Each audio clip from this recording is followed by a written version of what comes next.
Bonsoir et bienvenue dans votre émission Le Monde Inconnu sur Canal 2 International. Nous allons poursuivre avec notre série consacrée à la méditation, solution à nos problèmes, sous un angle différent. Je laisse le soin au professeur Emmanuel Lipote, qui est le concepteur de cette émission, de nous en dire plus. Bonsoir, professeur. Bonsoir, Georgette Baumé. Un bonsoir renouvelé à tous les téléspectateurs de Canal 2 International ainsi que ceux qui nous suivent sur YouTube. Alors, ce soir, nous allons parler de la race humaine et la réincarnation. Parce que il faut aller dans toutes les coutures, essayer de voir les choses dans tous les sens pour qu'on comprenne qu'il y a quand même la différence entre prier et méditer. Alors pour cette raison, nous allons de chapitre en chapitre à essayer d'expliquer le plus naturellement la chose. Alors, ou bien nous allons de fond en comble à rechercher tous les éléments nécessaires pour qu'on comprenne que la méditation passe par la voie initiatique, pendant que la prière, c'est juste des supputations, c'est juste la prise de position de par les mots de tout un chacun. Donc, un prêtre peut bien prier et en face d'un autre qui ne prie pas bien. Oui. Un pasteur également peut être éloquent et prier jusqu'à utiliser les mots qui font pleurer. Et un autre, bon, il parle juste comme tout le monde. Pendant ce temps, la méditation, c'est pas ça. Alors, et là, nous allons ce soir voir aussi à la deuxième partie de notre chronique, c'est que la tradition initiatique. Voilà. D'accord. Vous aurez vos rubriques habituelles, la chronique qui va se faire en deux parties, la réflexion, la page pratique, la possibilité de participer à cette émission en nous envoyant les messages aux numéros qui vont s'afficher au bas de votre petit écran. Tout de suite, la première partie de la chronique.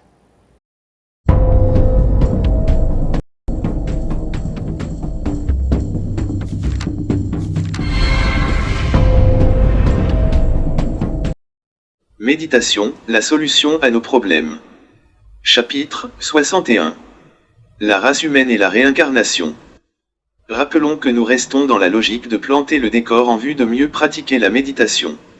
C'est pourquoi qu'au cours de cette édition, nous allons ouvrir la brèche sur la situation de la déchéance en partie, de la race humaine. Car celle-ci, s'éloigne au jour le jour de la spiritualité, question de savoir où serait la source première par rapport à la réincarnation. Tous les déboires de l'homme commencent par la couleur de sa peau. Une situation qui engendre des bienfaits ou des méfaits. Car c'est la couleur de peau qui divise la race humaine avant toute chose. Il est vrai que la langue y est pour beaucoup aussi, sans que nous ayons droit d'oublier la religion. Tout est fait pour que nous ne vivions que animalement. En étudiant la question de jeunes ou vieilles âmes, c'est là qu'on comprend pourquoi il y a de complexes de supériorité chez le blanc et d'infériorité chez le noir. C'est là qu'une fois de plus intervient ces deux notions, le karma et la réincarnation. Si la Bible chrétienne nous rappelle dans Ecclésiaste, chapitre 3, que tout n'est que vanité, en soutenant qu'il n'y a pas de preuve que lorsqu'une bête meurt son âme descend dans la terre et que lorsqu'une personne meurt, son âme monte au ciel. Qu'en est-il de différent entre les couleurs de la peau chez la race humaine? Nous subissons tous les mêmes réponses karmiques, les mêmes souffrances, du genre, quand chez l'homme blanc, la canicule tue, chez l'homme noir, c'est le complexe d'infériorité qui lui est un effet contre-productif. Quand la barbarie malmène l'homme blanc à cause de sa lutte pour sa survie, pendant ce temps, l'homme noir est malmené par une violente naïveté. Lorsque la classe de personnes dirigeantes chez l'homme blanc se fait hautain, arrogant, malhonnête, nuisible, c'est toute la planète qui est en émoi. Ce qui prouve que la jungle des hommes qui existe depuis le Moyen Âge ne cesse d'être entretenue. Face à la barbarie étatique de tout genre, instrumentalisée, politiquement orchestrée, c'est bien la preuve que le monde est géré en majeure partie par les jeunes âmes. C'est des personnes qui au cours de leur vie antérieure étaient du monde animal, insectes, bêtes, etc. C'est dans cette catégorie de personnes que sont issus la plupart de nos dirigeants des pays puissants depuis toujours. Facilement, on comprend pourquoi la paix a toujours été menacée. Résultat, ce qu'il faut retenir est que nous réincarnons noir, blanc, jaune ou rouge, selon notre passé karmique et la mission qui est la nôtre. Alors, depuis que vous priez sans cesse chaque jour, pourquoi rien ne change, ni vis-à-vis de vos problèmes et difficultés, ni à pouvoir humaniser vos mères? Dites-vous, quelle que soit la manière de pratiquer la méditation, si cela se fait sans aucune préparation initiatique, c'est-à-dire, à faire de même comme cela se passe avec la prière, on devra s'attendre à quoi de bon, voire, de palpable? Alors, Herman Lipod, c'est quoi exactement une race? Ah, C'est quoi la race humaine? oui, bon, parce qu'on dit la race noire, la race blanche. Donc là est né le racisme. Et le racisme, c'est la dégradation totale comment on peut dire ça, de, de quoi? La dégradation totale de la réflexion, c'est-à-dire le manque de réflexion, si j'ose bien introduire ma phrase. C'est-à-dire, lorsque quelqu'un ne réfléchit pas, c'est là qu'il voit la race. C'est-à-dire, il voit le noir, il voit le blanc. Bon, il ne réfléchit pas, parce que lorsqu'on commence à réfléchir, on ne voit pas la race dans le sens de la couleur de la peau. On voit la race dans le sens du genre humain. Hein? C'est-à-dire, on voit l'autre comme si on s'émirait. Bon, Oui. Sauf, oui, parce que on voit l'autre qui vous regarde. D'ailleurs, ceci va jusqu'aux bêtes. Quand tu regardes la bête, tu vois comment elle te regarde. Elle a les yeux, elle a le nez, elle a la bouche. Bon, alors au-delà de ce que ça peut être un félin, dont le lion, la panthère, le tigre et tout, Oui. mais c'est quand même des créatures pour des créationnistes ou alors des existences pour les existentionnistes qui ont un rapport avec nous. C'est-à-dire qu'on a l'impression qu'à nous regarder, ils ont le cerveau qui réfléchit comme nous, on suppose. Et simplement parce que nous croyons supérieurs, que nous savons que le chien ne réfléchit pas comme nous. Et de même parce que l'autre qui est de race, est de couleur blanche, voilà, de peau, donc de la peau blanche, voit de même les autres qui sont noirs comme s'ils ne réfléchissaient pas. Bon, avec l'évolution, on finit par comprendre que maintenant, le noir aussi réfléchit comme le blanc. Et là, petit à petit, les donnes changent. Mais jusque-là, le fait d'avoir enseigné aux leurs, ici je fais allusion aux blancs, pendant près de 8 ans, au début d'une certaine période, où on a martelé que l'homme noir était moins que l'homme blanc, où les gens comme Freud, que les noirs même plébiscitent aujourd'hui comme l'un des meilleurs universitaires, du moins quelqu'un de très important par rapport à Jung, qui disait que l'homme noir le cerveau de l'homme noir est tout petit, et c'est pourquoi l'homme noir ne pourra jamais être comme un homme blanc. Alors, donc, des genres d'enseignement ont fait en sorte que le genre humain s'est transloqué complètement. Ça a basculé vers ce qu'on a finalement appelé la race. Oui. Et la race est devenue quelque chose soit d'insulte pour inférioriser, infantiliser certaines personnes du genre humain, Oui. et pour élever d'autres du genre humain toujours.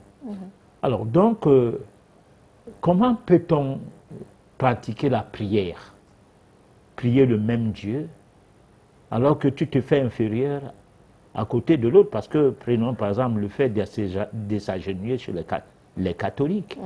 Pendant ce temps, le prêtre est debout. C'était au début de l'ère de la colonisation, qui a eu pour véhicule principal la religion, de rendre plus petit l'homme noir devant l'homme blanc. Tu te mets à genoux pour prier. Alors, à partir de là, l'homme noir a gagné en infériorité, en complexe d'infériorité, qui commence à quitter difficilement le noir aujourd'hui. C'est-à-dire que même quand vous avez les mêmes diplômes, vous avez fréquenté dans les mêmes écoles, ou vous avez fait du foot dans les grandes équipes, c'est très peu de noirs qui restent au même niveau que les blancs. Très peu de noirs. Parce qu'on a vu d'aucuns pleurer pour les défaites de la France, mais après, le football, on les a jetés dehors. Ils ne sont que des Français de nom. D'accord. Bon, voilà, donc, je ne sais pas. Oui, voilà. Patriarche, certaines personnes disent que le blanc, ce n'est pas une couleur, c'est une décoloration. Bon, mais disons, qu'on dise que c'est une couleur ou pas, la diversité de Dieu s'établit sur les couleurs, d'où l'arc-en-ciel. Oui. Alors donc, que nous soyons de n'importe quelle couleur, l'arc-en-ciel, par exemple, est resté l'arc-en-ciel. Bon, donc nous restons les hommes. Du fait qu'on a besoin d'utiliser des termes pareils, des idées pareilles, c'est aussi une autre manière de trouver, de se donner une dimension. Voilà. Parce que je ne sais pas si le blanc, lui, dit qu'il est décoloré, lui-même. C'est le noir qui dit que le blanc est décoloré. Donc, il défend aussi une thèse. Bon, et puis, deux fois, il défend la thèse, mais devant le blanc et puis les Chines. Parce qu'il y a un autre problème, c'est que nous avons besoin d'argent. Alors, l'animosité a voulu que le monde soit entretenu par un système matériel. C'est-à-dire, dans la chronique, j'essaie d'expliquer que ce que le monde a comme valeur aujourd'hui n'a pas de valeur en tant que tel. Mais c'est valorisé. L'argent, la vie, du point de vue matériel, a donné une certaine coloration valeureuse au quotidien des humains. Mais pourtant, c'est sans valeur. Parce que la valeur ne peut pas être placée sur des choses éphémères. Oui. Hein? Vous n'aurez jamais une maison jusqu'à mourir avec. Et vous ne serez jamais à même de savoir ce qui va se passer après votre mort par rapport à la maison que vous avez laissée. Ou une route va passer par là, ou je ne sais pas quoi, quelque chose dont l'endroit va redevenir néant. Donc tout ce que tu t'es battu à faire, ou alors tu as fait des enfants, tu as tout fait, tous sont morts quelque temps après ta mort. Et de chez toi est tombé en décrépitude totale. On a vu par exemple Mobutu, son palais qui était dans son village. Après sa mort, c'est tombé en ruine. On a tout pris dedans, tout pris. C'est-à-dire on a failli même prendre les murs, les prendre et déposer ailleurs. Donc on a tout enlevé, à voir l'édifice en question, ce qu'était l'édifice avant et ce que c'est devenu cette ruine-là aujourd'hui. On comprend pourquoi on dirait ou on s'appuierait sur le fait que tout est vanité, vanité des vanités. Oui. Bon, ni lui, il n'est plus là, ni tout ce qu'il a battu n'est plus là, tout ce qu'il a fait n'est plus là, tout ce qui était de sa grandeur, on ne voit plus rien. Donc, je ne pense pas qu'on peut construire soi-même à travers des objets, mais je pense que c'est à partir de ces objets-là que nous prenons notre appui pour nous enorgueillir, pour élever notre moi, pour se dire que nous sommes aussi des gens. Oui. C'est-à-dire, c'est comme si nous n'avions pas de valeur si on restait nus. et que tout soit habillé, c'est là qu'on a une valeur. Bon, alors, donc finalement, c'est l'habit qui donne la valeur à l'homme. De même, j'ai souvent eu à le dire, le papier qu'on te donne parce que tu as fait des études universitaires est plus valable que toi-même. Voilà. Professeur Emmanuel Glipote, vous dites dans votre chronique, face à la barbarie étatique de tout genre, instrumentalisée, politiquement orchestrée, c'est bien la preuve que le monde est géré en majeure partie par les jeunes hommes. C'est des personnes qui, au cours de leur vie antérieure, étaient du monde animal, insectes, bêtes, etc. C'est dans cette catégorie de personnes que sont issus la plupart de nos dirigeants des pays puissants depuis toujours. Facilement, on comprend pourquoi la paix a toujours été menacée. Qu'est-ce qu'on peut comprendre par là? Bon, on peut comprendre que la colonisation a toujours existé. Une poignée de personnes armées, dont devenues des prédateurs, ont colonisé l'Asie, ont colonisé l'Afrique, ont effacé quasiment presque la totalité des personnes qui vivaient en Amérique, ce qui a été les États-Unis d'Amérique aujourd'hui, dont les Indiens, la peau rouge. Cette poignée de personnes-là, on ne peut pas me dire que c'est des êtres humains. Non, l'animal est un animal, sans les appeler animal. Mais c'est dire que c'est des gens qui ont réincarné et qui ont aidé au développement des pays du Nord, des pays dits occidentaux, à évoluer matériellement, non spirituellement, parce que l'évolution spirituelle ne se fait pas sur la base de la barbarie, ne se fait pas sur la base des guerres. Sauf si quelqu'un donne une réponse contre un comportement. Parce qu'aujourd'hui, il y a deux blocs. Il y a le bloc occidental qui s'est mis à l'écart. Et puis, il y a un autre bloc soutenu, du moins à partir de la guerre de l'Ukraine, où Poutine s'est passé comme un contrepoids par rapport au bloc occidental, qui va en guerre et qui ne laisse pas l'occasion, du moins la colonisation, à continuer. D'accord. En Afrique, on va tuer Kadhafi. En Asie, on a tué Saddam Hussein. On est allé en Syrie. Il n'y a aucune fois la preuve de la grandeur des gens qui devraient protéger l'humanité ne s'établit.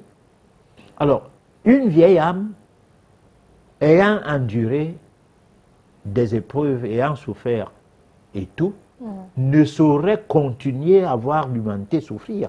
Parce qu'une personne qui est parvenue, un parvenu, comme on dit souvent, est différente d'une personne qui réussit sa vie par le biais des épreuves dont il surmonte, des souffrances dont il est devenu routinier à cela. Hein? C'est-à-dire quelqu'un qui sait souffrir, sait se contenir, sait se maîtriser. Bon, celui qui est surpris par la souffrance ne se maîtrise pas. D'accord. Oui, allez-y, professeur. Non, ça va. D'accord. Mais quand on est jeune homme, est-ce qu'il y a une manière, est-ce qu'il y a possibilité de rectifier cela dans sa vie présente? Non. C'est pas possible. On a dit dernièrement, du moins une, deux fois, quand on parlait au Shinashi, quelque chose comme ça, la chanteuse nigériane qui a été bastonnée par son mari qui était pourtant pasteur, mais qui l'a bastonné à mort jusqu'à finalement la tuer. Alors, on a dit que au cours d'une vie antérieure, vous pouvez avoir une bête. C'est-à-dire le père peut avoir un chat, il peut avoir un cheval et tout. Et le jeune enfant que tu tapes tout le temps cette bête jusqu'à tuer la bête. Ton père ne te fait rien. Mais cette bête va réincarner un être humain. pour donner réponse, c'est-à-dire pour payer, pour que tu payes de toutes les fautes que tu aies commises. Alors, ça veut dire que si aujourd'hui, ou si toujours et toujours, le problème de gérer le monde et de voir le monde se faire gérer par des jeunes hommes, c'est présent et que cela soit vrai, d'après l'inspiration qu'on a eue en écrivant cette chronique, ça veut dire que les autres personnes, disons races, alors qui subissent ce genre-là, ont commis des erreurs qui ont amené à ce que la terre entière ou l'humanité entière puisse obtenir pour réponse ce genre de dirigeants. Donc ça ne veut pas dire que comme ils sont des jeunes âmes, ils gèrent l'espace sans les gens. Et ce qui veut dire quoi? Ce qui veut dire que ces gens-là, dont nous qui les subissons, nous avons commis des fautes dont, karmiquement, nous les payons aujourd'hui à travers les manières de nous gérer. Hein? Oui, professeur. Voilà. Mais professeur, j'ai envie de dire, ce n'est qu'une bête. Ce n'est qu'une bête parce que s'il faille aller dans ce sens, ça voudrait dire que tout le monde tue, parce que quand on tue un moustique, quand on tue un cafard, ce sont des créatures. Quand on tue une poule, un bœuf... Oui, lorsque tu tues la poule, tu l'as aidé à évoluer. C'est comme une personne qui te tue. Il portait ton karma en partie. C'est pas pour rien que les poules sont avec nous, c'est pour que ça évolue. Mais sauf que leur évolution fait peser un poids sur nous qui les tuons. Hein? Même les moustiques, même les souris. Lorsque nous tuons une souris, ne croyons pas que nous avons bien fait. Ou nous avons tué les moustiques, nous avons bien fait. Parce que quelque part, certaines personnes venues d'ailleurs ne sachant pas soigner les maladies tropicales nous ont dit que c'est les moustiques qui nous donnent la maladie. Alors, ils ont créé en nous une cause et en même temps créé en nous une animalité à vouloir voir les autres créatures de Dieu comme étant des créatures nuisibles dont il faut absolument les exterminer. Et comme on ne peut donc pas les exterminer, on devrait donc se poser la question qu'au fait, qu'est-ce qui se passe avec les moustiques? Qu'est-ce qui se passe avec les souris? Parfois, quelqu'un voyage de l'Europe vers l'Afrique avec des souris qu'il avait en Europe, ou l'inverse. Pourtant, il se disait que bon, cette fois-ci, il n'aura plus jamais de souris chez lui. Bon, donc, il y a une manière de dialoguer avec ces animaux-là, ces existences-là. De les demander de te laisser tranquille. Bon, d'aucuns pensent qu'on peut boucher les trous, mettre les carreaux partout jusqu'au mur et tout. Bon, mais les souris volent comme des oiseaux. S'il y a moyen de s'agripper sur le toit, commencer à ronger le plafond, elle peut bien le faire. Bon, donc ce n'est pas en prenant des précautions d'un genre extrêmement, bon, je ne sais pas quoi. Mais professeur, est-ce à dire qu'on ne devrait pas se défendre? Oui, bon, mais écoute, on doit se défendre pour aider à ce que ces bêtes-là grandissent. Parce que nous, on n'est pas spirituellement grandis. Mais qu'est-ce qu'on devrait alors faire, professeur? Vous dites que ce n'est pas bien de tuer une souris, ce n'est pas bien de tuer un moustique. Qu'est-ce qu'on devrait faire? Un initié n'a pas besoin de tuer les choses. Il a besoin de tuer les autres créatures ou bien de déplacer les montagnes avec force. Il a besoin de dire à l'arbre quitte, l'arbre quitte. Ah, d'accord. Il a besoin de dire à la souris ne viens plus chez moi, car je ne suis pas ton ami, c'est comment? La souris ne vient plus. Tout simplement. Oui. Mais ça peut être ce que les autres appellent le mot de passe. Le patriarche. Ouais. Est-ce que vous avez les souris chez vous? Oh, vous êtes un initié? Non, c'est des questions que je ne réponds pas parce que c'est à vérifier. Si je le dis à l'antenne, alors qu'il y en a, ou alors que je dise qu'il n'y en a pas, ça veut dire que je dois donner la recette. Bien sûr. Ah voilà. Bien sûr. Je te voyais venir. Nous allons passer à la deuxième partie de la chronique.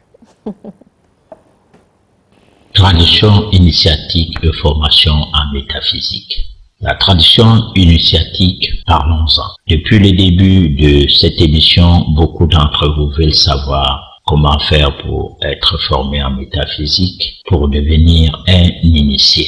Toutefois, ils ne doutent plus de l'importance de cette science sacrée qui fait défaut aujourd'hui à l'humanité. Succinctement, voyons ce qu'il en est. La tradition initiatique primordiale ne peut s'altérer ou se déformer. Elle reste pure à travers les temps. Et il en est ainsi depuis le début de notre cycle cosmique qui la reçoit et reçoit de grands instructeurs venus d'aucun des autres cycles planétaires antérieurs au nôtre.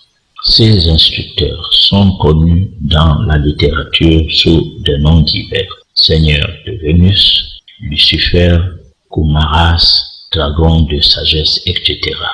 La littérature occulte a d'ailleurs fait allusion maintes fois au centre sacré où sont conservés intacts les enseignements de la tradition primordiale. Ce centre est le seul centre orthodoxe et dépositaire de la science sacrée. C'est lui qui reprend la lumière et donne l'initiation au centre secondaire établi au cours des âges à travers le monde. Ce centre nommé Agartha se trouve actuellement localisé en Asie. Caché aux Européens, il est connu de quelques lamas tibétains et mongols et de la plupart des brahmes de l'Inde. Selon les légendes, il est situé dans l'Himalaya, au pic neigeux, inaccessible. Le Potala de Lhasa en serait la couverture ésotérique ainsi que le temple d'Angkor dans lequel le roi du monde se manifeste périodiquement. D'aucuns prétendent que le centre se trouve en Asie centrale dans des cieux sacrés très secrètes, reliés par de longs souterrains à des cryptes analogues datant de l'époque d'Atlantide et qui subsistent en Amérique du Sud. Bien entendu, ces cripauds souterrains sont purement symboliques et signifient l'inviolabilité absolue du centre sacré de la grande fraternité dépositaire de l'immémorable sagesse. C'est pour vous expliquer que la tradition initiatique qui débauche à la formation métaphysique est totalement sacrée et conservée dans des annales à jamais impénétrables, sauf les initiés qui peuvent y accéder. Professeur Hermaniek Lipot, est-ce qu'on peut initier tout le monde? Non. Quand le disciple est prêt, le maître s'y présente. Et il y a plusieurs maîtres. Il y a les maîtres physiques et les maîtres métaphysiques. Bon, le maître, il sélectionne? Mais non, mais tu peux avoir ton maître à côté de la maison. Le jour que tu seras prêt, tu vas commencer à le visiter et causer des choses assez particulières par rapport à ce que tu causais avant avec tes parents ou bien avec tes amis. Tu vas changer la manière de te comporter. Tu étais chrétienne, tu marchais, la marche, je ne sais pas de quoi. Souvent, les catholiques ont marché là, ils vont des kilomètres 21 jusqu'à la cathédrale de Douala, de Bonadibon. Tu vois une colonne de gens, et tu verras une personne qui a marché comme ça, fatiguée, et qu'aujourd'hui, quand il voit les gens marcher, ça lui fait rire. Parce que nous qui avons été baptisés protestants, baptisés catholiques, et témoins de Jéhovah, et puis islamisés, quand nous on voit toutes ces choses-là, nous n'avons plus le même regard à ça comme ceux qui en pratiquent. Parce que ceux qui ont continué à pratiquer ça sont comme les gens qui ont redoublé la classe. C'est-à-dire, il est toujours en style. Bon, les années passent, il est toujours dans la même classe. Bon, la société, les choses changent, les données changent, l'environnement même change. C'est-à-dire, on n'a plus, aujourd'hui on a Internet, on a plein de choses. Il y en a des gens qui vont sur le net, ils essayent de lire des livres qu'ils ne pouvaient jamais lire de leur vie. Parce que allait commander même, ça ne devrait pas entrer dans le pays. Moi, j'ai perdu beaucoup d'argent en commandant les boules, la boule de cristal, hein, les carreaux, certains livres. Hein, on les confisquait. Mais maintenant, je suis sur le net, je télécharge un livre. Le même qui avait été confisqué, moi je l'ai aujourd'hui en livret électronique. Et c'est un livret pour que je puisse les avoir dans mon jeune âge. Parce que moi je commençais à commander les livres. C'est d'ailleurs la seule chose que j'ai eu le plus, ce n'est pas les édifices, oui. les maisons d'habitation, hein, et tout, non. Une bibliothèque de près de 40 millions de francs, dès mon jeune âge, était ce qui m'intéressait à avoir, que de construire une maison d'habitation. Bon, alors donc, tout cela, c'est des prédispositions naturelles. C'est là où sortent les possibilités de se rendre disponibles pour, disons, pour des études initiatiques. Ouais, parce que ça peut commencer par soi, par soi-même, c'est-à-dire tout seul. Vous commencez comme en formation autodidacte, vous commencez à lire des documents. Sauf que certaines personnes qui sont avides, veulent le pouvoir, achètent des livres avec des exercices pratiques, sans même lire le début de l'ouvrage, se retrouvent à des pages pratiques pour commencer à pratiquer des choses qui par moments les tuent. C'est pourquoi ces livres souvent ne sont pas nécessaires, il n'est pas nécessaire de les mettre à la portée des enfants. Mais il y a aussi des enfants qui, tu mets ces livres à leur disposition ou pas, si c'est quelque part caché dans la maison, ils les auront hein, à leur disposition à ton insu. C'est-à-dire, ils vont les dénicher là où tu les as cachés, ils vont les lire. Mais sans qu'aucun danger n'arrive, parce que c'est des âmes déjà préparées à ce genre de lecture. Voilà, donc l'initiation, c'est quelque chose de fondamental pour quelqu'un qui veut évoluer matériellement. Et l'évolution matérielle qui passe par l'initiation est d'abord, on peut dire, est accompagnée au premier plan par l'évolution spirituelle. Parce qu'une personne qui est spirituellement évoluée est aussi matériellement évoluée. Ça veut dire que cette personne ne peut pas tomber dans l'avidité. Cette personne n'a pas de problème de regarder ce que font les autres et vouloir faire comme ces gens-là, sauf imiter des bonnes mœurs, la bonne qualité de vie. Seul peut les intéresser, mais le reste ne les intéresse pas.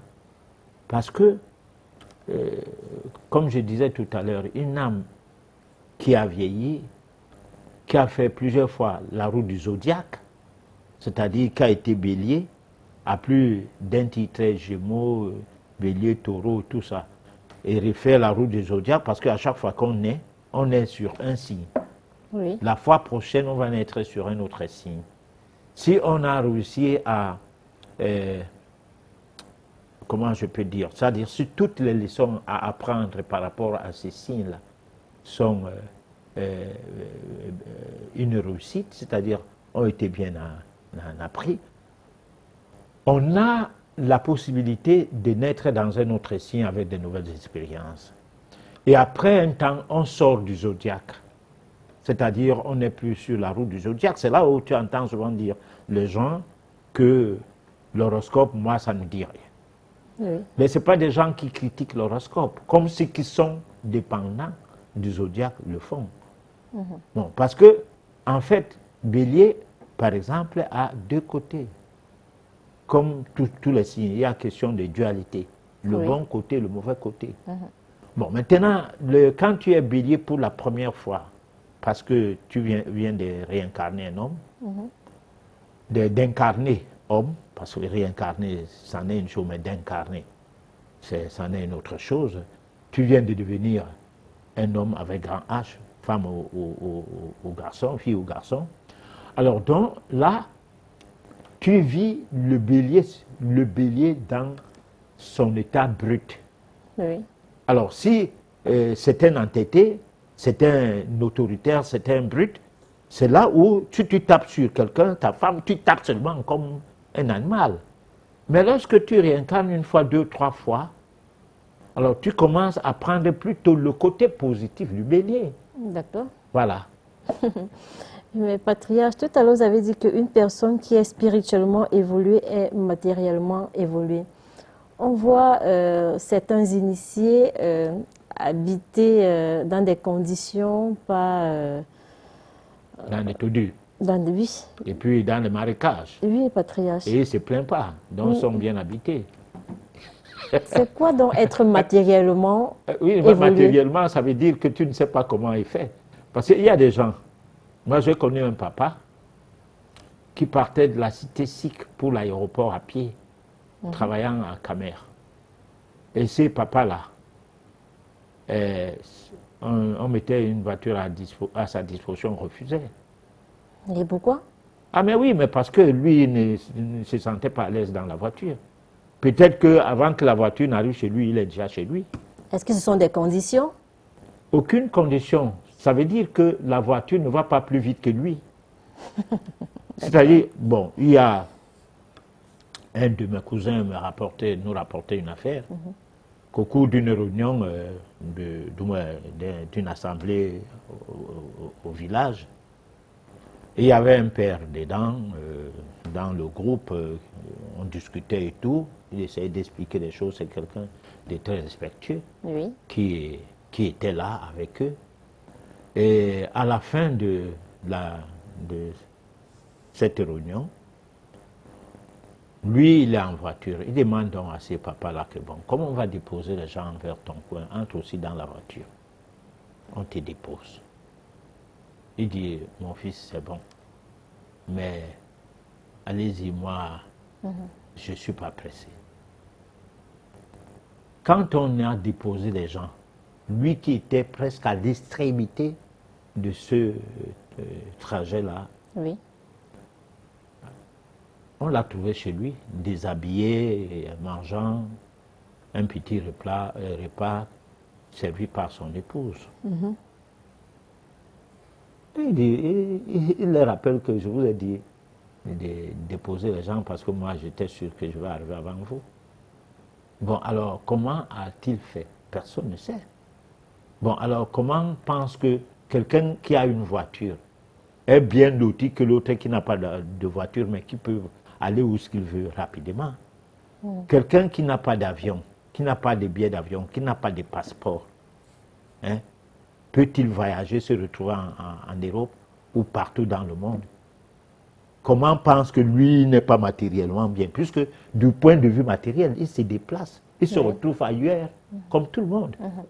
Et là-bas, il a l'argent sur lui, juste ce qui suffit pour manger. Ou pour acheter quelque chose d'important, pas pour acheter des choses. Parce que si un non-initié part en Europe, et qu'on lui donne de l'argent, et on lui donne des avions, des bateaux et tout, qu'il transporte tout ce qu'il voit là-bas vers le chez lui. Mais attends, peut-être il prendra même 3 cargaisons, 5 cargaisons d'avions ou bien de bateaux. Parce que l'avidité étant là, étant démise, quoi, il va tout ce qui va avoir de plaisant pour lui, alors il va dire, allez, mettez ça dans le bateau. Bon, alors qu'un homme initié, tout ce qu'il voit dans tout ce que les gens aiment, ça se passe dans sa tête, comme disait Socrate. Hein, que lorsqu'il va au marché, tout ce qu'il voit l'intéresse, mais il n'achète pas. Parce qu'il critiquait le marché, et le roi lui demande que mais c'est quelle histoire? Et il dit, mais non, tout ce que je vois me plaît, mais je n'achète pas. D'accord. Parce que ça me plaît, mais je n'en ai pas besoin. Hein? Oui. Donc c'est comme si c'est Molière qui disait que lorsqu'on se soigne, lorsqu'un médecin te soigne, tu deviens plus malade que tu ne l'étais avant. Parce que le produit écrit ici, le pincement qui était là se déplace vers ici. Donc tu as déjà le pincement du produit. Pendant ce temps, de l'autre côté, tu as le pincement de la maladie qui s'est déplacée. Alors le roi, lui, l'appelle pour lui dire, mais attends, c'est quelle histoire? Oui. Donc tu ne te soignes pas, hein, ça veut dire quoi pour toi? La médecine ne te dit rien. Il dit non, la médecine, ça va. parce qu'il a même des amis médecins. Mais il lui pose la question, et alors, quand tu es malade, tu fais comment? Il dit, quand je suis malade, je ne me soigne pas, mais je guéris. Voilà. Nous allons donc c'est ça les initiés. D'accord. Voilà. Merci, patriarche. Nous allons prendre la réflexion et on se retrouve juste après pour la suite.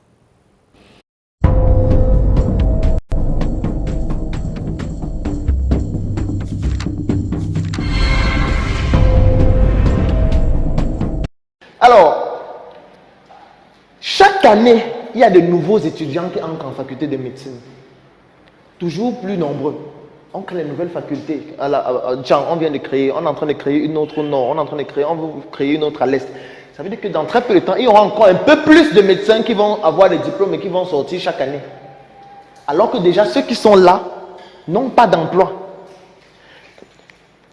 Je vais vous donner rapidement une conséquence grave que ça entraîne.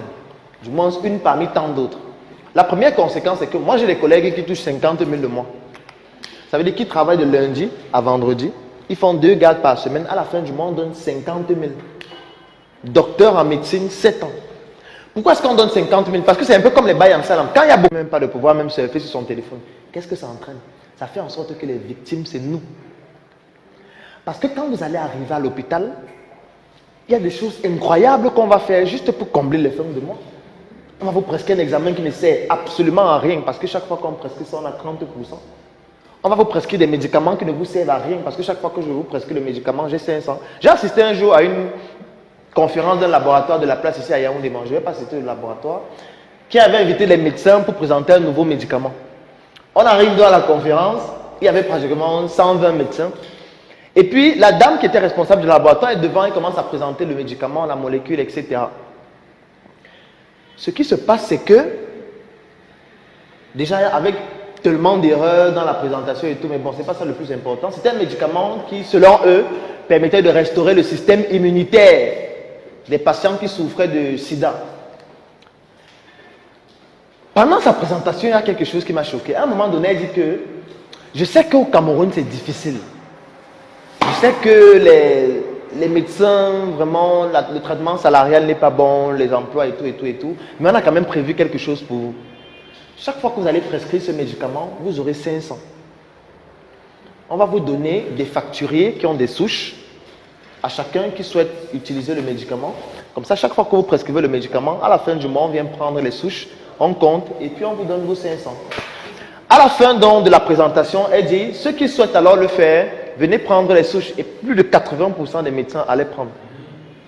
Ils prenaient les souches. Et je vous rappelle que c'est un médicament qui coûte 16 000 francs, qui est interdit dans certains pays en Europe, qui n'a fait l'objet d'aucune étude sur le plan pharmacologique et de ce qu'on appelle la pharmacovigilance pour contrôler les effets d'un médicament à court, à moyen et à long terme au Cameroun, mais que les gens vont commencer à prescrire à vous, à nous, juste parce qu'ils auront 500 après. Je vais même aller plus loin parce que ça va, mais bon, il ne faut pas que je dise tout, sinon ça va faire que vous n'allez plus à l'hôpital. Ce n'est pas l'objectif de cette journée. Moi, j'ai déjà assisté à plusieurs opérations fictives. Vous savez que vous arrivez à l'hôpital, on vous dit, bon, vous avez l'hépatite, non, vous avez une appendicite. Il faut 200 000 pour l'opération. Si vous ne le faites pas très vite, vous risquez de mourir dans les heures qui suivent. Vous vous battez donc pour que la famille essaye de trouver l'argent. Vous prenez l'argent, vous donnez, on vous amène au bloc, on fait une incision, après on referme et puis on renvoie en salle. Moi, j'ai déjà assisté à ça plusieurs fois. Je vais même encore un peu plus loin. Il y a des laboratoires. Bon, je laisse d'abord le laboratoire. On continue avec les médecins. Il y a des collègues médecins qui sont généralistes et chacun d'eux a au moins 6 cachets. Il y a le cachet où il est neurologue. Il y a le cachet où il est gynécologue. Il y a le cachet où il est pédiatre. Il y a le cachet où il est ophtalmologue, en fonction du patient qui vient. Et du coup, il consulte à 10 000. Dès que la consultation finit, il vous donne un diagnostic très compliqué. Vous avez le syndrome de Munchausen. Le stress commence. Mais le syndrome de Munchausen, c'est encore quoi? Il dit que pour confirmer le diagnostic, il faudrait qu'on fasse un examen. Mais on ne fait pas l'examen ici. Le seul endroit où on fait cet examen, c'est à Yaoundé, au centre Pasteur. Mais pour ne pas vous compliquer la tâche, on a un service d'acheminement des échantillons. Donc on va vous prélever, on va faire analyser là-bas, et puis vous aurez les résultats sous une semaine. Vous, vous êtes dans la détresse. On vient de vous donner un diagnostic, vous n'avez jamais entendu le nom là quelque part. Vous demandez, doc, l'examen c'est combien? On vous dit c'est 50 000. Quand vous payez 50 000, ils ont une infirmière qui vous prélève. Et dès qu'on vous prélève, ils ont les faux imprimés du centre Pasteur, les faux cachets, les faux reçus. On vous fait un faux résultat et on vous donne une semaine après. Je vais encore plus loin. Il y a certains laboratoires au Cameroun que je ne vais pas citer, bien évidemment, où quand vous arrivez pour faire un examen, vous venez, vous dites, je vais peut-être faire la goutte épaisse ou je ne sais pas, le test de je ne sais pas trop quoi. On vous prélève. Dès que vous partez, on ne fait pas l'examen, on écrit le résultat. Il y a plusieurs laboratoires qui le font. Je vais même encore plus loin. Il y a des laboratoires où vous venez, vous deux, peut-être faire le test d'hépatite B. On te prélève, on le prélève. Dès que vous partez, on mélange vos sangs, on utilise le même réactif. C'est-à-dire que la personne qui fait ça ne comprend rien en immunologie. Et quand c'est négatif, il vous met vous deux négatifs, juste pour économiser les réactifs. Donc je ne continue pas, mais c'est la conséquence de cette situation-là. C'est ça que ça entraîne. Lorsqu'un gars a sa réunion le dimanche, le samedi, il monte à la gare. Que non, il faut que je trouve l'argent de ma réunion. Quand vous arrivez, il dit non, vraiment, il faut opérer. On a mené une étude qui montre que plus de 45% des césariennes qu'on fait aux femmes qui sont enceintes ne servent à rien. Moi, je parle de... Parce que quand on parle, vous avez l'impression que c'est dans l'espace et que ça ne vous concerne pas. Vous arrivez à l'hôpital, vous êtes enceinte, vous pouvez accoucher par voie basse, mais on essaie de trouver des raisons pour que vous passiez à la césarienne. Parce que ça fait en sorte que le médecin a des quotes-parts à chaque fois qu'on vous opère et que l'hôpital fasse plus d'entrées. Donc, comment ça va se passer quand il y aura encore plus de personnes qui vont demander le travail que maintenant? Ça sera pire. Parce qu'on ne construit pas suffisamment d'hôpitaux pour recruter ces gens. Et là, on parle des médecins qui ont bac plus 7. Je ne parle pas des infirmiers qui sortent par milliers chaque année. Les sages-femmes qui sortent par milliers. Des aides-soignants qui sortent par milliers. Des analystes biomédicaux qui sortent par milliers. Je ne parle pas des pharmaciens. Je ne parle pas d'eux. On a encore sur des médecins qui ne sont pas nombreux. Et voilà déjà ce qui se passe. Ça sera pire dans 5 ans, pire dans 10 ans, pire dans 20 ans, si rien n'est fait. Et ce n'est pas qu'ils n'ont pas la compétence, c'est qu'ils ont fait une école où ils ont la compétence pour faire un travail spécifique. Et c'est déjà comme ça chez eux. Donc quand on parle d'entreprendre, les gens ont l'impression que c'est juste une mode, c'est juste une manière de vouloir dire qu'on perd le temps, parce que voilà, on n'a pas pu le travail, on n'a pas trouvé le travail. Du coup, comme on est un cancre, on dit qu'on entreprend. La fonction publique au Cameroun, la capacité maximale de recrutement, c'est 300 000 personnes. La fonction publique ne peut pas recruter plus de 300 000 personnes. Vous pensez que les autres millions de personnes, ils vont travailler dans où? Tout le monde ne peut pas travailler à la fonction publique. Soit c'est le privé, soit vous allez vous-même trouver quoi faire. Et c'est pour ça que les gens font dans l'informel, en plus de 80%. Donc, on connaît déjà le chemin qui attend. Les 2000 étudiants qui sont en première année de droit à soi, on connaît le chemin qui les attend. On sait où ils vont finir, en fait. Bon, on va dire que j'ai un problème avec les étudiants de soi. Aïe, ça me regarde, j'ai un angle bizarre. Mais, comment dans un pays en chantier on forme autant de bavards? Comment? Bon, on va créer un pays où ils vont aller travailler. Ils vont faire comment? Ils vont faire quoi? C'est pour ça que les gens affluent dans les concours. On prend, il y a un concours, on met 10 places. On dit qu'il y a 20 000 candidats. On met 10 places.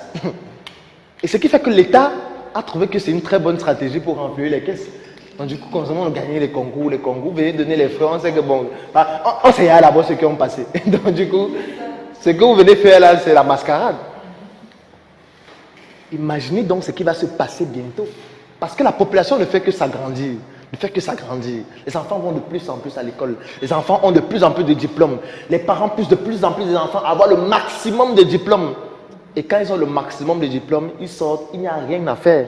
Et que le grand banditisme va devenir exponentiel bientôt. Parce que voilà les conséquences que ça va entraîner. Il y aura des conséquences sur le plan social, conséquences sur le plan environnemental, conséquences sur le plan économique. Mais sauf que pour les autres, c'est intéressant. Pour les autres qui sont dans les industries, pour les autres qui ont des entreprises, c'est intéressant. Parce que plus la population grandit, plus ce sont des consommateurs qu'il y a. Ça veut dire que plus de personnes qui vont consommer nos produits et nos services. Choisissez donc de faire partie de ceux-là qui vont bénéficier du fait que la population ne fait que grandir. Et non de ceux qui seront la victime. Si vous êtes dans une forêt, vous choisissez d'être le lapin ou le lion. Moi, je choisis d'être le lion. Hein. Mieux, c'est moi qui mords. Moi, je ne veux pas être mordu. Si je peux mordre moi-même, je mords. on va dire que mordre ce n'est pas bien, on ne veut pas, c'est le péché, vraiment. Je préfère mordre et que ce soit un péché. Que d'être le lapin et aller au paradis. En tout cas, pour le moment. Donc, j'ironise un peu, mais c'est la problématique qui est actuelle. Professeur Emmanuel Dupont, un commentaire par rapport à cet élément? De toute façon, là, c'est un jeune qui est peut-être s'est révolté et s'est mis dans les affaires au lieu de continuer à être médecin.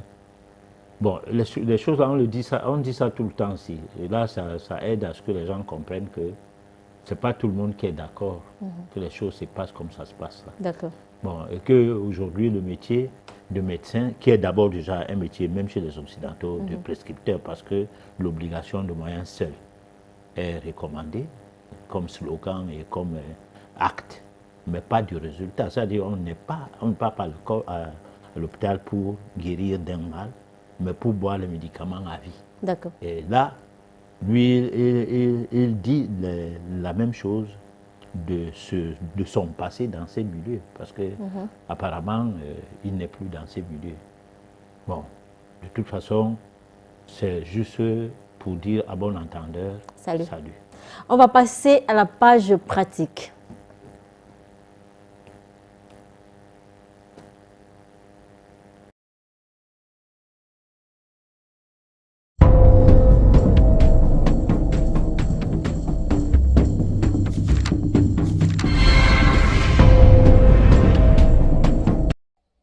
Hymne, retour aux sources. Africains, tous, œuvrons pour notre retour aux sources. Penchons-nous fermement à notre ancestralité. Revalorisons notre savoir antique du domaine de la santé par la nature surtout. Donnons-nous de la considération, en busquant notre dignité. Cessons de continuer d'encaisser le mépris, même par ignorance. Ne mangeons et ne buvons plus quoi que ce soit venant d'ailleurs sans en savoir grand-chose. Donnons-nous la peine de savoir tout, de leurs composants, même s'il s'agit des médicaments. Cessons d'être ces Noirs d'Afrique qui bouffent tout venant d'ailleurs sans repris. Devenons vigoureux face aux autres races qui de cesse méprisent, nous, et nos produits. Cessons d'être téméraires, à ne pas vouloir comprendre tout ceci. Car cette situation doit nous donner un brin de sagesse. Luttons pour la renaissance de l'Afrique d'antan avec ses valeurs, ses us et coutumes. Que les enfants de notre continent sachent que seule notre santé naturelle, traditionnelle, est notre véritable indépendance. Que celle-ci ne peut être garantie que par nous-mêmes. Cessons d'attendre tout des autres, surtout de nos pseudo-maîtres de toujours. Patriarche, un commentaire? Bon, disons, ça c'est une hymne qui a été étudiée pour dire que nous sommes aussi des êtres humains et que nulle part ailleurs les gens se comportent comme en Afrique. D'accord. Nous buvons de tout ce qu'on nous propose venant d'ailleurs, des boissons, des médicaments, tout. Nous mangeons n'importe quoi qui sort de partout et parfois au mépris de nos plats traditionnels. D'accord. Bon, est-ce que c'est ça la dignité qu'il nous faut pour pouvoir rester des êtres humains, ou bien alors nous on a perdu le nord, puisque ailleurs nos choses ne sont pas acceptées. Rien de l'Afrique n'est nécessaire ailleurs, mais tout d'ailleurs est nécessaire en Afrique. Voilà. D'accord. Chers téléspectateurs, cette émission, c'est vous qui la faites. Il est temps de vous donner l'antenne sur le SOS téléspectateurs.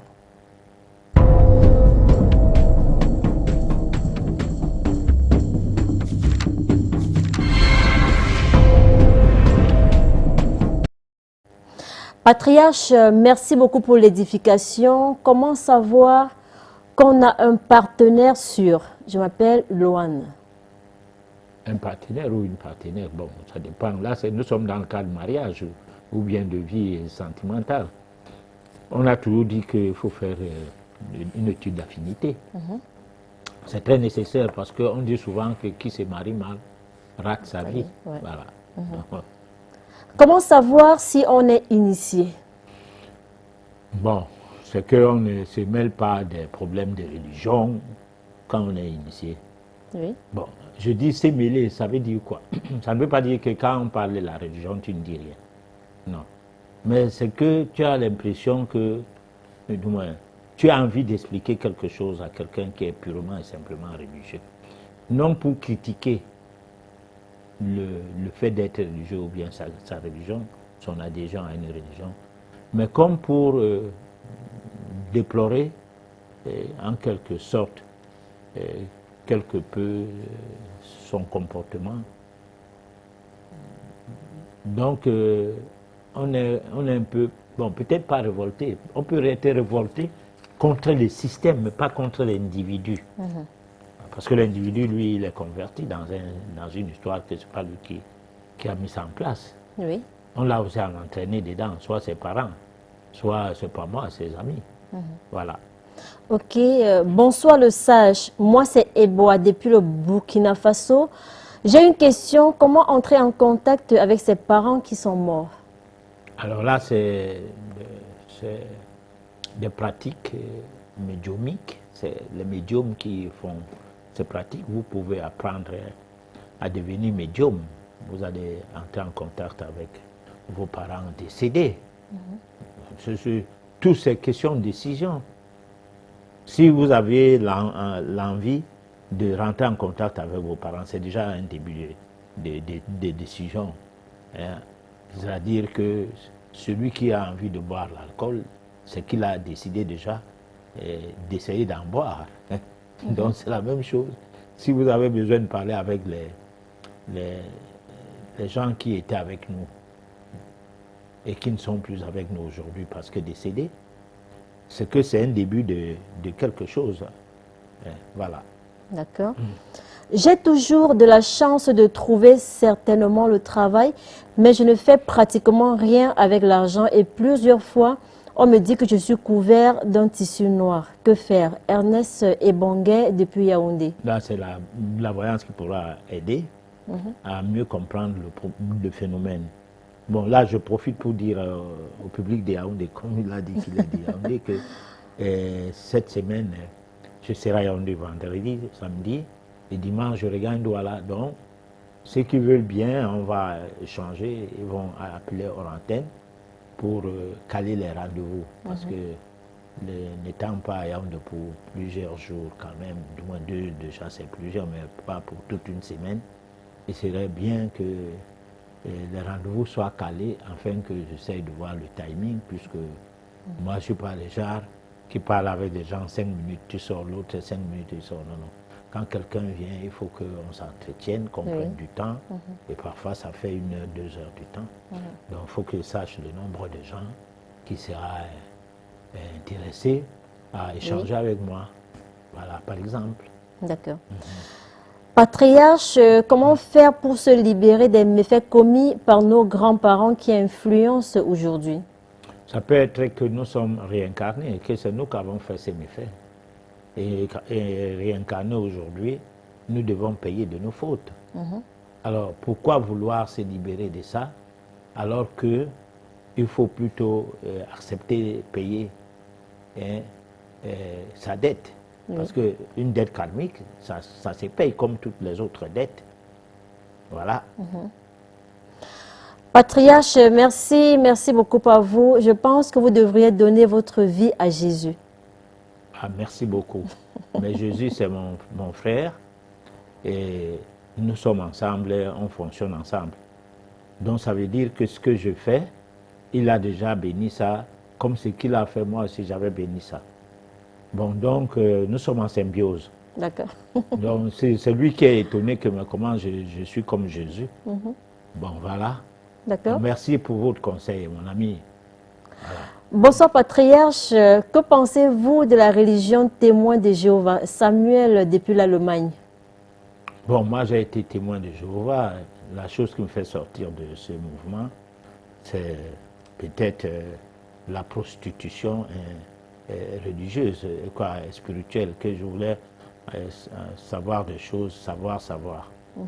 Parce que j'avais constaté que les églises traditionnelles classiques de l'époque, les catholiques, les protestants, le prêtre parlait, vous dites Amen, et croisez et rassemble ses livres et sort. Bon.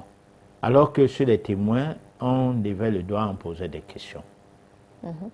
Bon, alors, mais à un moment donné, on ne répondait pas à toutes les questions, hein, ou on biaisait, ou on ne m'interrogeait plus. Et c'est ça qui me fait partir de là. Parce que moi, je suis allé là pour que ce que je ne connais pas, comme je pensais que là-bas, je vais avoir la réponse, bon, ça n'a pas marché. Comme un enfant. Comme un enfant. Bon, et à l'époque, c'était un Américain, donc c'était même pas un noir, c'était un blanc. Donc nous, le petit noir, le petit nègre que nous étions, on pensait que le blanc, quand même encore, c'est Jésus qui est à la croix, qui est blanc. Et encore un blanc là, c'est eux, c'est Nandemdem, c'est na eux. Bon. Mais quand le petit garçon que j'étais de moins de 20 ans ne se sentait pas vraiment dans ce qu'il attendait obtenir, c'est là où je me suis retiré. Voilà. Donc je ne sais pas pourquoi les autres sont toujours dedans et pourquoi d'aucuns se sont retirés. Parce qu'il y a des gens sur les nets qui nous expliquent qu'ils étaient francs-maçons, ils ne le sont plus, machin et tout. Bon, ainsi de suite. Mais moi, je n'ai pas dit que quelqu'un m'a fait du mal.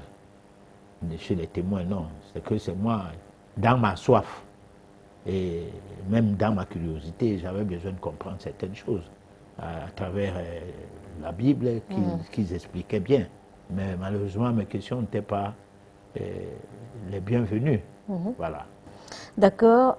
Docteur, j'ai des difficultés à trouver une stabilité dans ma vie. Pas de femme, pas d'emploi.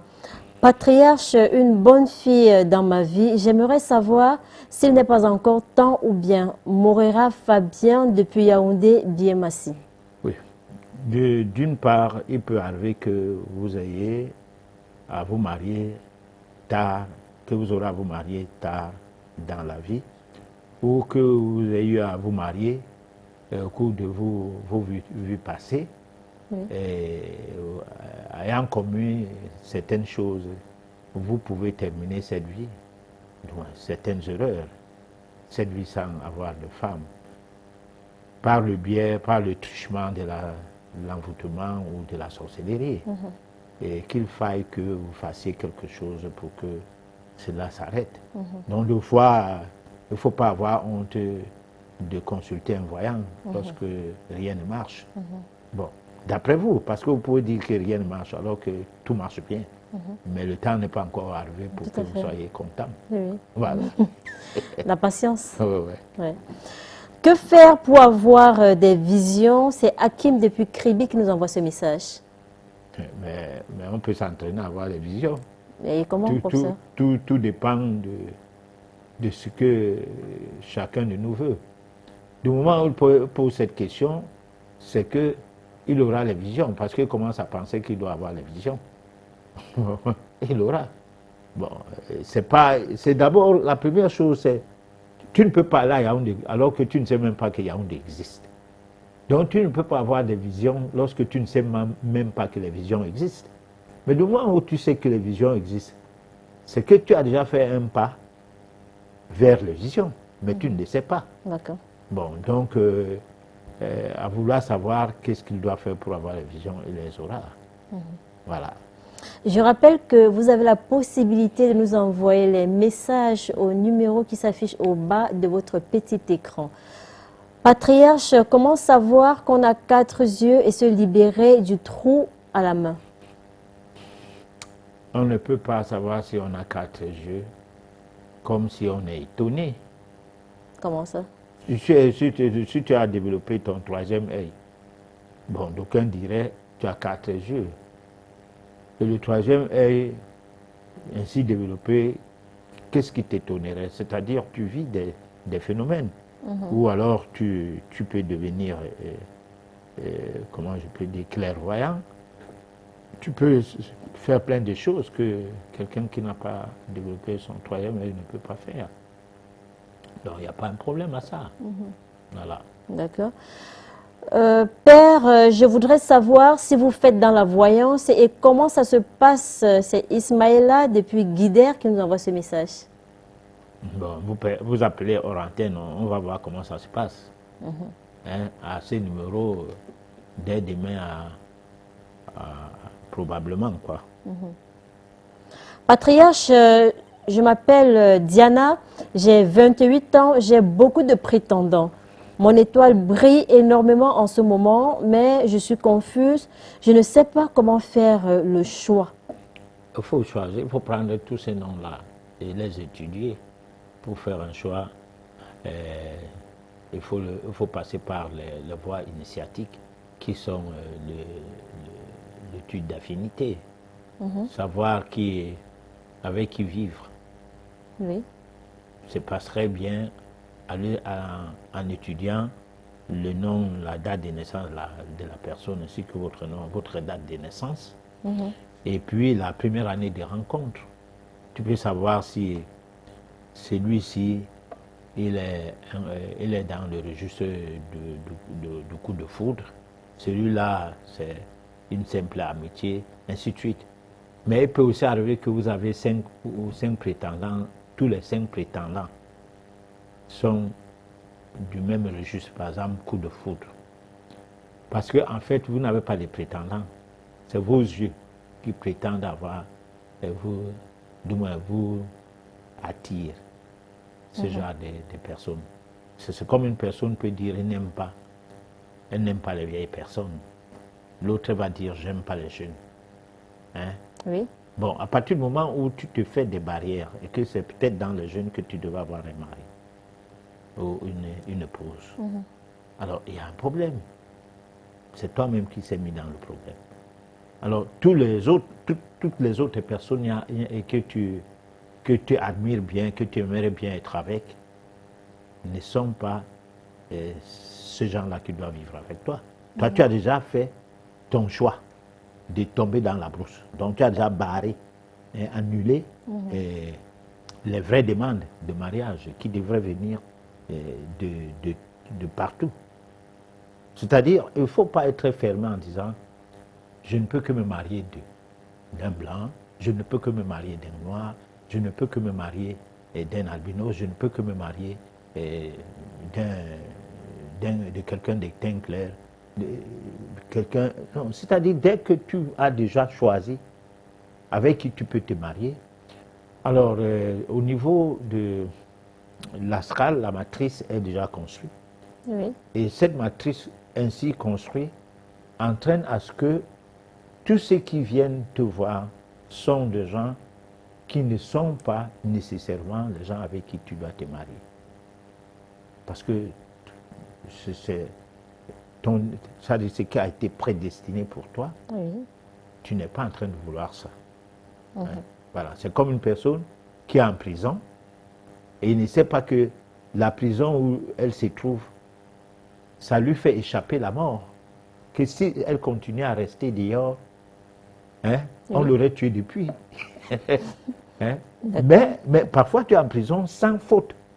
Tu n'as commis aucune faute. Et tu voilà en prison. Mais seulement ça t'embête. Tu dis comment ça? Pourtant, si tu n'étais pas incarcéré, tu serais tué depuis. D'accord. Bon, donc tout ce qui nous arrive n'est pas toujours négatif. Voilà. D'accord. Patriarche, ma grand-mère a des problèmes. S'il vous plaît, j'aimerais beaucoup que vous l'aidiez. Alors, son petit-fils de 24 ans n'écoute personne. Elle est tout le temps en larmes, on lui parle, il n'écoute pas, il boit, il fume. Elle voudrait en fait savoir s'il y a une main noire derrière cela. Bon, de toute façon, là, on va plutôt conseiller à ce que la personne fasse des voyances, aille vers les voyants. Voilà. D'accord. S'il vous plaît, peut-on blinder réellement de la sorcellerie? Si oui, comment? Comment on va lui expliquer les choses que lui ne comprend rien sur ça? S'il y a des blindages contre la sorcellerie, il faut aller vers la personne qui blinde. C'est elle qui va te blinder. Et là, tu vas voir comment elle fait. Si c'est que c'est quelque chose qu'on avale, ou quelque chose qu'on porte, ou que c'est un lavage, tu sauras. Mais peut-on être réellement blindé? Oui, mais il n'y a pas de blindage à vie. Il y a des blindages. Il y a les gens que les sorciers ne peuvent pas toucher. Mais ça ne veut pas dire que si par exemple on te dit de ne pas faire certaines choses, par exemple ne pas manger le rat palmiste, ne pas, disons, on te donne quelques restrictions, pas des interdictions, parce que ces restrictions sont en rapport avec les vibrations de l'ensemble des éléments mis à ta disposition pour t'épargner ou pour t'écarter toutes sortes d'attaques, t'écarter de toutes ces attaques-là par ces dispositifs. Et ces dispositifs, on a dû utiliser des choses. D'accord. Hein, et par exemple, les crevettes, on peut les utiliser. C'est un poisson, souvent c'est le poisson non écaillé. Quand on n'écaille pas ça, des sans écailles. Oui. Bon, on attrape ça de l'eau, on travaille ça, et on jette ça dans l'eau. Mais on t'interdit de ne jamais manger les poissons qui n'ont pas d'écailles. Et toi, tu continues à manger. Alors, à un moment donné, ton blindage n'a plus de sens. Parce que qu'est-ce qui te prouve que tu ne vas pas manger les enfants de ces poissons? C'est petit, quoi. Oui. Retourner à l'eau comme ça. Voilà. Donc, ce n'est pas des interdictions, c'est juste des petites restrictions qui ont pour but de maintenir blindé. Voilà. Bonsoir, patriarche. Je me dispute tout le temps avec ma femme. Que faire? Osiris depuis le Togo. Bon, mais il faut étudier d'abord si votre femme et vous êtes en bonne affinité. C'est ça d'abord la première chose. Parce que là, une révélation va se passer dans le sens de mieux comprendre les accrochages. Puisque cette étude consistait à avoir d'un côté votre thème métaphysique, de l'autre côté son thème métaphysique. On les met en synchronisation, on essaie de les rapprocher et voir le côté érotique et tout. Et on finit par comprendre que ce couple ne peut pas aller loin. Ou alors avec ce couple, qu'il neige, qu'il pleuve, ils iront jusqu'à la gare. Voilà. Juste pour rappeler que les appels se font hors antenne. Pour le moment, vous pouvez envoyer juste les messages, mais après, vous pouvez appeler. Merci. Patriarche, j'aimerais beaucoup vous rencontrer pour le cas de ma petite sœur. Ça fait 7 ans aujourd'hui qu'elle échoue le probatoire. Oui, bon, on ne demande pas la permission. La personne va appeler pour prendre rendez-vous. Voilà. D'accord. J'ai trop de soucis dans ma vie, je ne sais pas ce qui m'arrive, je travaille, je n'arrive pas à économiser. Comment faire pour avoir la main pleine? Il faut étudier sa vie, il faut faire une étude de vie pour comprendre sa vie. C'est aussi ça, on ne va pas seulement faire l'étude de vie lorsqu'il faut faire des études d'affinité en même temps. On peut chercher à savoir qui on est, qui suis-je. Hein? Oui. Et là, on comprendra tout de son tempérament, tout de sa personnalité, le côté sentimental. Et vous comprendrez bien les hauts et les bas de votre vie, donc les défauts et les qualités, l'aspect karmique. Bon, tout ça, il faut y aller et puis prendre des décisions de comment mener sa vie maintenant parce qu'on se connaît. Bon, il ne faut pas être ignorant de sa propre vie. Voilà. Patriarche, comment faire pour saisir ces opportunités? Parce que chaque fois que j'en ai, elles se transforment en inopportunités. C'est Odilon depuis Yaoundé et Patriarche, c'est toujours Odilon qui nous envoie ce message. Tout ce que je fais échoue toujours, je suis confus et inquiet parce que je prends de l'âge. Il faut faire une étude de vie. En quoi ça consiste en quoi en fait? On a la date de naissance qui vous donne la possibilité de connaître votre chemin de vie en l'étudiant de fond en comble. Votre nom et votre prénom vous permet de dégager votre personnalité, de savoir qui êtes-vous. Et tout cela, on va jusqu'à savoir de manière cyclique, hein, Oui. les périodes face et les périodes néfastes de votre vie. Et à partir de là, vous pouvez saisir l'occasion à ce que, parce que parfois ça fait comme une roue qui tourne, puisque c'est ce que les uns et les autres appellent les hauts et les bas. Alors tu peux donc anticiper en sachant qu'à telle période, je suis en bonne période. Et tu fais les efforts que tu saisisses toutes les occasions qui vont passer pendant ces périodes à votre faveur.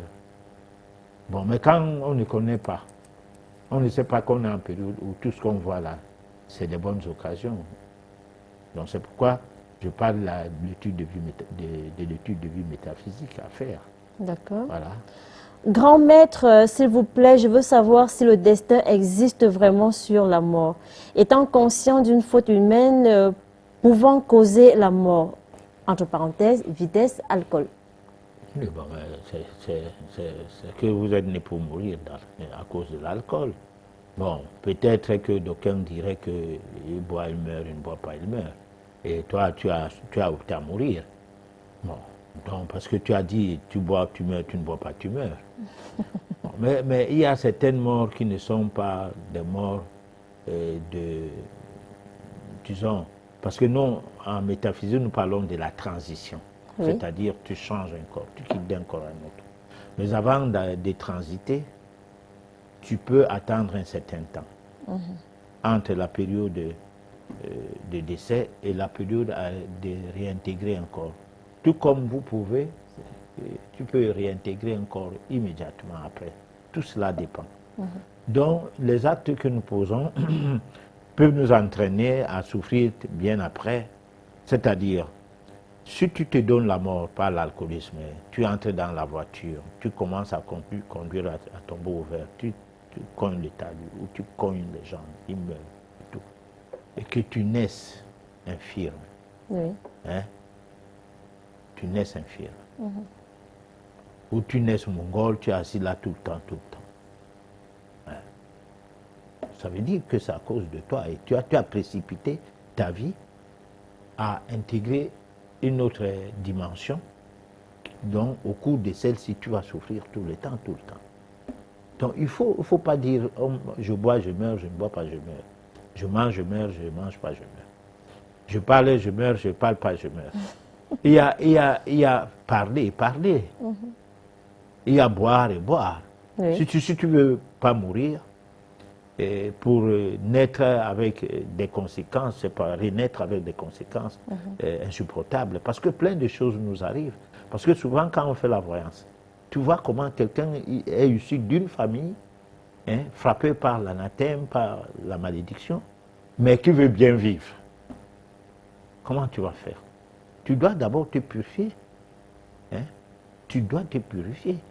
Bon, mais tu ne le savais pas avant. Si tu tombes sur un bon voyant, il te le dit.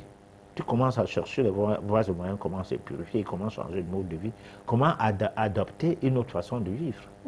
Voilà. Mais si tu ne tombes pas sur un bon voyant, il va plutôt te dire que ton oncle te dérange, ta tante a fait ceci. Bon, ou même ta mère, bon, mais souvent on attaque par la maman et le père, parce qu'on sait que tu vas rejeter la voyance là très rapidement. Oui. Et alors que peut-être que c'est même ta mère qui te dérange. Ah, d'accord. Ah, mais oui. Voilà. D'accord. Patriarche, pourquoi dit-on que la femme enceinte ne doit pas se laver tard la nuit? Bon, là, ça dépend des traditions ou des coutumes. Hein? Bon, parce que la tradition, elle est universelle. Et la coutume est régionale. C'est-à-dire, dans certaines régions, le roi décide, j'entends par roi, c'est-à-dire la société traditionnelle, le roi décide à ne pas faire les mêmes choses que les gens de l'autre coin. C'est-à-dire, par exemple, un roi Bangante ou un roi Chang décide que, comme les voisins au Bafoussam, le roi de Bafoussam décide ces choses et le roi de Chang décide ces choses. sur la base de la coutume, mais qui sont catalogués comme la tradition. Donc vous pouvez trouver dans une société où on dit qu'on ne se lave pas la nuit, mais où dehors. Une femme enceinte. Oui, une femme enceinte femme ne se lave pas la nuit, ou dehors. Hein? En ville, elle va se laver. D'accord. Elle va se laver la nuit dans la salle de bain, sans qu'elle ne se rappelle même que dans ses coutumes ou bien dans sa tradition, on ne se lave pas la nuit lorsqu'on est enceinte. Bon, et sans que quelque chose ne lui arrive. Mais si, par exemple, la même femme se retrouve dans son environnement, étant donné que souvent on se lave derrière la maison, hein? Là, il y a deux dispositifs. Soit tu te laves en plein cours, soit il y a une petite cage qui t'isole et tu te laves dedans. Ça dépend. Oui. Et peut-être que se laver en plein cours dans la nuit, ce n'est pas bien. Voilà. Et on ne peut pas dire que ce n'est pas bien de se laver dans la nuit pour rien. C'est qu'on a observé quelque chose après avoir eu à expérimenter le fait de se laver tard dans la nuit, alors qu'on est enceinte. Bonjour Bombok, où aller pour une initiation forte à nos rites et traditions ancestrales? Étoile du matin depuis le Canada. Alors, ça dépend. Hein. Ça dépend parce que chaque région a sa manière de fonctionner culturellement. Bon. Si on nous dit souvent que la Chine s'est développée par une révolution culturelle. Oui. Donc ça veut dire qu'ils ont tout mis en œuvre pour que tout ce que la culture fait et fait, hein, pour le développement d'un être humain ne soit pas mis de côté. Bon, par exemple, chez les Africains, la culture, c'est quoi? C'est les danses folkloriques et tout. Bon, alors que la culture devrait être la médecine, on ne devrait pas pratiquer la médecine des Européens au même titre que la médecine des Noirs. C'est-à-dire, au Cameroun, par exemple, la médecine devrait entrer dans la médecine camerounaise, donc traditionnelle, devrait être parrainée par le ministère de la Culture. Bon, l'agriculture même, c'est-à-dire l'art culinaire et tout, ça devait être dans le cadre des départements, du moins ça devait être l'un des départements du ministère de la Culture. Il fallait qu'on dissocie ce que peut faire le ministère de la Santé, par exemple, et ce que peut faire le ministère de la Culture. Parce que, prenons le cas du ministère de la Santé, ce n'est pas un ministère de la Santé. La santé n'est pas la médecine. C'est deux choses différentes. C'est un abus d'appeler un ministère qui s'occupe de la médecine artificielle, occidentale, néocoloniale, comme quoi c'est un ministère de la Santé. Non. La santé devra entrer dans le cadre culturel. Oui. Donc, c'est le département de la santé du ministère de la Culture seul devrait s'occuper de la santé. Le ministère de la Santé devrait rester avec les molécules chimiques, les vaccins et tout ce qu'on fait là, les Covid-19, les Covid-25 et Covid-50, tout ce qu'on veut, parce que nous étant des pays colonisés et néocolonisés aujourd'hui, Oui. alors nous devons subir la dictée. Bon, et là, ça devait se passer qu'en cas d'embargo des médicaments, les Camerounais ou les Africains devraient continuer à être soignés. Parce que même en Chine, il y a deux sortes de médecine. Il y a la médecine occidentale, dont eux aussi, ils ont des médecins ayant étudié ailleurs, Oui. et leur médecine traditionnelle. Hein? Et même dans la médecine traditionnelle, il y a des sous-bassements de médecine purement et simplement culturelle. Donc tu entres dans un hôpital, tu veux te soigner traditionnellement, on te soigne. Tu veux te soigner artificiellement, tu te soignes. Bon, donc c'est ça en fait, ce qui devrait se passer. Voilà.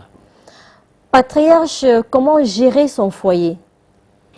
En ayant étudié en ayant fait l'étude d'affinité avec son épouse, ce serait facile de gérer son foyer.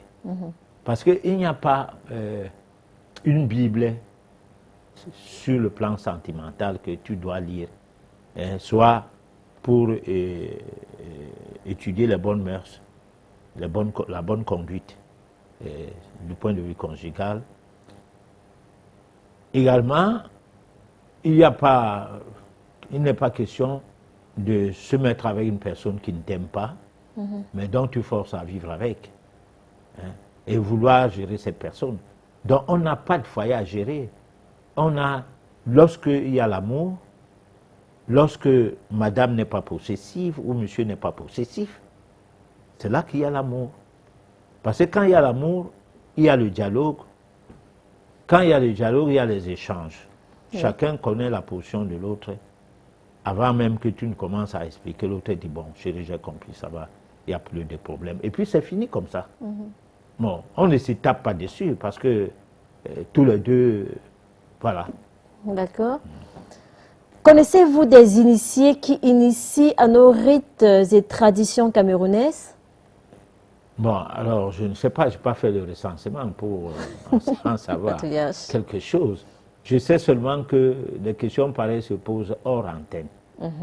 Oui, parce que ça, c'est une bonne question, parce que cette question, elle rentre en ligne droite de ce que nous causons ce soir, contrairement à plein de questions qui sont arrivées là, dont on suppose que ces gens n'ont pas suivi l'émission, dont ils ne sont pas intéressés par tout ce qu'on a dit, ils sont intéressés par les problèmes individuels. Bon, mais c'est normal, nous sommes là aussi pour ça. D'accord. Bon, mais je dirais à cette personne... D'appeler hors antenne. D'appeler hors antenne. D'accord. Grand maître, comment reconnaître un bon voyant? C'est Ernest depuis Yaoundé qui nous envoie ce message. Bon, un bon voyant, ça ne se reconnaît pas. Lorsque quelqu'un fait la voyance, tu écoutes ton cœur. Hein, et il fait sa voyance, parce que tu fais la voyance au niveau de ton cœur, au même moment qu'il fait sa voyance. Et tu sauras si ce qu'il dit est juste, parce que le cœur ne se trompe pas. C'est le cerveau qui se trompe. Voilà. Patriarche, une astuce pour les rouges fesses? Pour les rouges fesses, une astuce pour les rouges fesses? Non, je n'en ai pas. D'accord. Patriarche, vous nous avez dit que vous serez à Yaoundé cette semaine. J'aimerais savoir le jour. J'aimerais beaucoup vous rencontrer. Alors, ça sera vendredi. Hein. Vendredi de cette semaine, à la fin de cette semaine, je crois le 13, voilà. Le 13. D'accord, merci beaucoup Patriarche pour tous ces enseignements. Je vous ai rencontré, ça fait 20 ans aujourd'hui et j'aimerais beaucoup discuter avec vous. Mon épouse et moi aimerions avoir une discussion avec vous. Comment faire pour vous rencontrer? Vous appelez hors antenne à ce numéro. D'accord. On va vous communiquer mon numéro personnel. D'accord. Patriarche, on est arrivé au terme de cette édition. Votre mot de fin? Mon mot de fin, c'est dire merci à tous ceux qui ont contribué à la réussite de cette émission, parce que si on lance la page SOS téléspectateurs et que personne n'écrit, alors on sera là comme des orphelins. Alors, mais lorsque les gens écrivent, posent des questions, la seule chose, c'est de les remercier d'avoir contribué à la réussite de cette émission, même si nous, on n'a pas été à la hauteur de leur attente, on s'en excuse. On pense que, à force de faire des efforts, à vouloir les servir, on finira par les servir. Voilà. Ça sera votre mot de fin. Oui, oui. Merci beaucoup, Patriarche. Merci infiniment. Chers téléspectateurs, nous sommes arrivés au terme de cette édition. Merci, merci grandement pour vos réactions. Donnons-nous rendez-vous mardi prochain à partir de 23 h. D'ici là, portez-vous bien.